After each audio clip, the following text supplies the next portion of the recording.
اس کے چہرے پر چھائی شیطانی مسکراہٹ نے جیسے اچانک ہی میرے اندر کوئی الارم بجا دیا تھا۔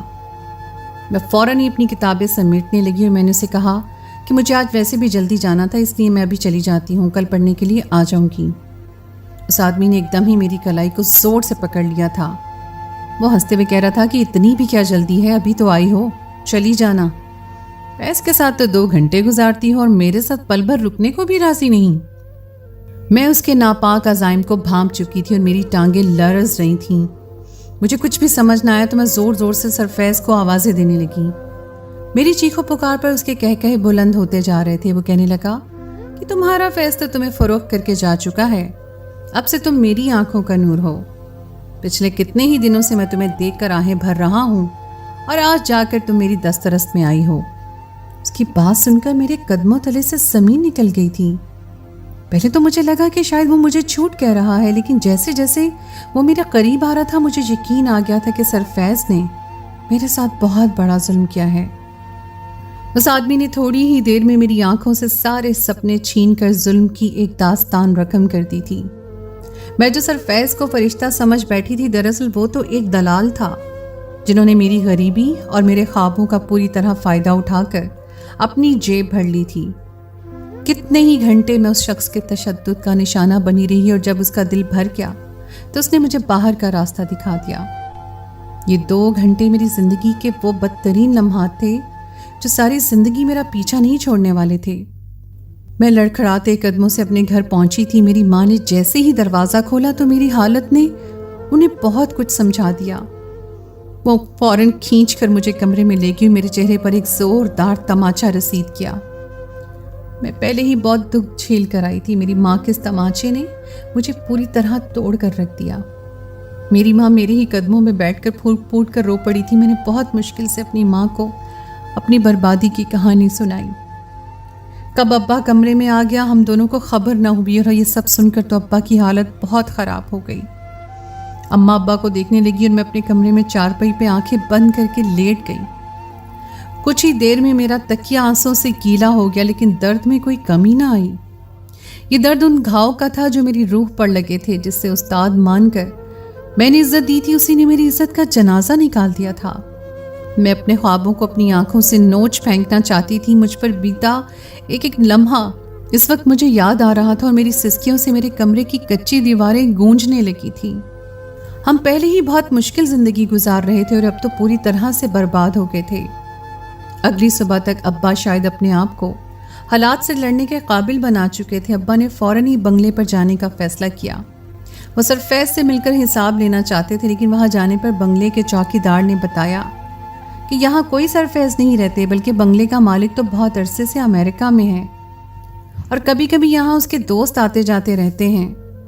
1 مہینے کے لیے بنگلہ کرائے پر لیا گیا تھا اور اب کرایہ دار خالی کر کے جا چکا ہے۔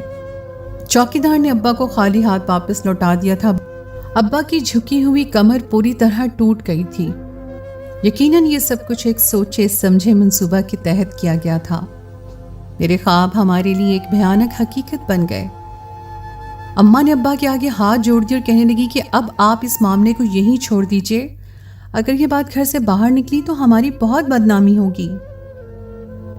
اماں نے میرے آگے ہاتھ جوڑ کر بھی یہی کہا کہ اب میں تعلیم کو خیر بات کہہ دوں اور گھر میں ہی رہوں، پہلے ہی میری وجہ سے بہت خسارہ ہو چکا ہے۔